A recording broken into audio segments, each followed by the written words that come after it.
মেলায় গিয়ে একটা আইসক্রিম খেয়েছিল। বাড়ি ফিরে আসার পরে তার পেটটা খুবই ব্যথা করতে শুরু করে।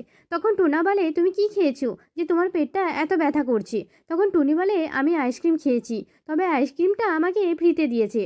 তখন টুনা বলে, ও এই ব্যাপার, তাহলে তো আমাকে তোমার পেটের ভিতরে ঢুকে একটু দেখতে হয়। এরপর টুনা একটা যন্ত্রের সাহায্যে টুনির পেটের ভিতর ঢুকে পড়ে। গিয়ে দেখে দুটো ডাইনি ডান্স করছে। টুনা তাদেরকে বলে, তোমরা তাড়াতাড়ি আমার টুনির পেটের ভিতর থেকে বেরিয়ে যাও। তখন তারা বলে, আমরা ফ্রিতে আইসক্রিম দিয়েছি, তখন শুধু আসলে পেটের ভিতর যা খাবার আছে খাবো বলেই তো আনন্দে নাচানাচি করছি। তবে একটা শর্তেই বেরিয়ে যেতে পারি, যদি এই ভিডিওটা সবাই লাইক করে ও চ্যানেলটিকে সাবস্ক্রাইব করে। একদিন টোনা রাস্তায় একটা কলা পায়। সেই কলা নিয়ে এসে টুনিকে খেতে দিলে টুনি সেই কলা খেয়ে নেয়। খাবার পরে তার প্রচুর খিদে পেতে থাকে।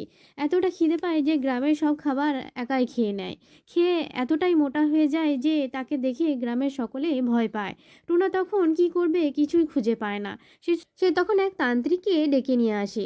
তান্ত্রিক মোটুটুনির উপর একটা আশ্চর্য মন্ত্র প্রয়োগ করে।